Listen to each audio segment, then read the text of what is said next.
4 feet and a lot of dance action here. RJ and Oman.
Very synchronized sila.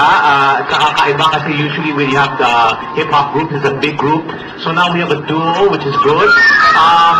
Yeah, very nice. I like gusto ko yung parang transformer nyo, the little bit of the transformer. That was very creative. I like their feel. They're cool. Hindi masyadong sobrang energetic, sobrang project. Just a cool kind of a dance. So I liked it. It's good. Thank you very much, Direk. Okay, RJ and Oman, bibihira nga naman ang dance duo, di ba?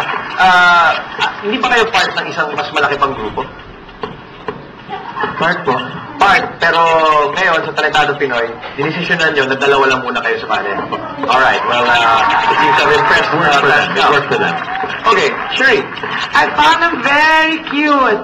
I really like them. Dami nagtitigilan niyo. Eye candy ng marami. It was, yeah, like Audie said, it was, I found it young, I found it refreshing. They both have two different styles of dancing yet synchronized. And I like the choreography. They expressed the music in the way that they did. I like it. Congratulations. Thank you very much, Sherry. Senator. Well, truly, it was a refreshing break from those people I keep seeing in the Senado. Talaga, pag nakapunta naman ako dito, napugulod, mas gwapo talaga ang mga encounter ko mga tao dito. Yeah. Ako kasi may gano'n ngayon ng kasta. Okay. Alright, thank you very much, Senator Tan Scouts. Maraming salamat, RJ and Oman.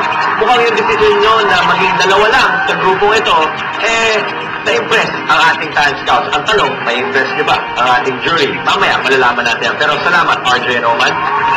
Sa aming pagbabalik, tunay na magkakaibang mga talento ang inyong makikita sa ating entablado, kaya huwag kayong lilipat. Stay tuned to TV5 and Talentadong Pinoy.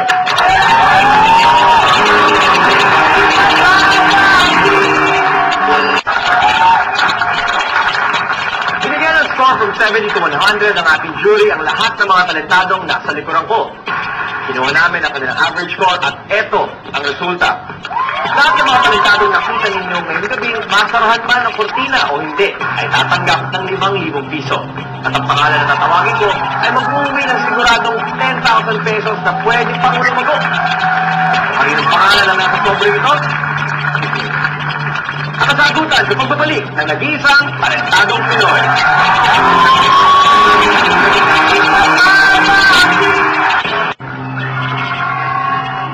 At lalaban sa Far East Acrobats,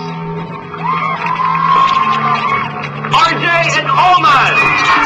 Congratulations, RJ and Oman! Brother and Papa, thank you very much for joining. Enjoy all your performances. Okay, RJ and Oman, meron na kayong 10,000 piso na sigurado may uwi. Makakaharap nyo ang Far East Acrobats.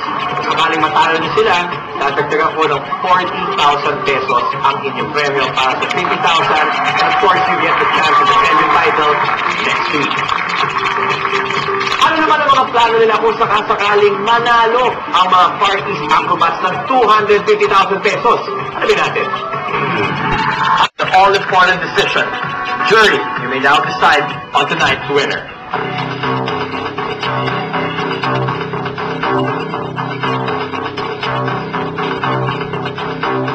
Sino ang mag-uwi ng 50,000? Malalaman natin yan sa pagbabalik ng Talentadong Pinoy.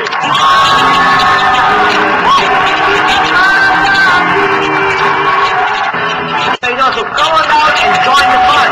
But first things first, kailangan natin i-decide kung sino nga ba magiging kampiyon ngayong gabi. At mukhang tensionado na ating Far East Acrobats, si RJ, si Oman. So the jury has already decided tonight's winner, so let's call them right back in. O'Neal, meron na bang desisyon ng ating jury? Yes, Ryan, meron na. Thank you very much, O'Neal. Salamat sa jury.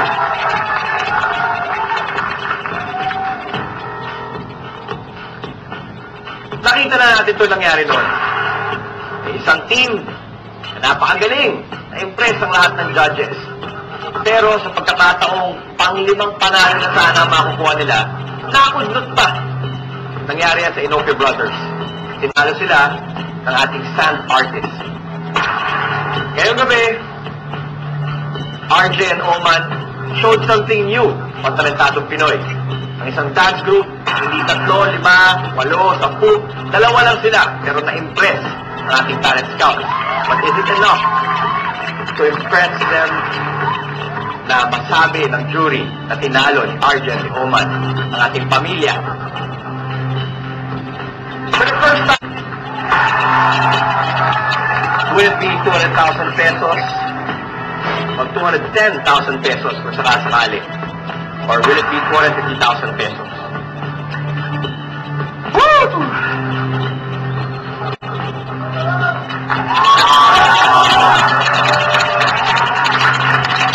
So, walang sabihin sa Far East Acrobats na kung sakasakaling hindi niyo makuha ang pang-limang panalo, natutuwa kami at naipakita ninyo ang inyong gilas dito sa Talentadong Pinoy. RJ and Oman, kung sakasakali naman kayo mag-champion, so walang sabihin sa inyo napakabigat ng inyong pinatumba.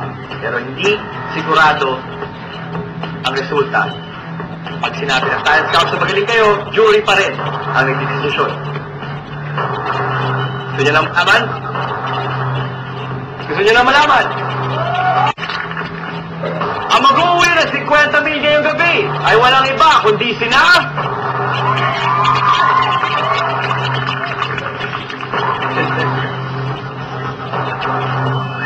RJ, Oman, alam ko kailangan nyo to.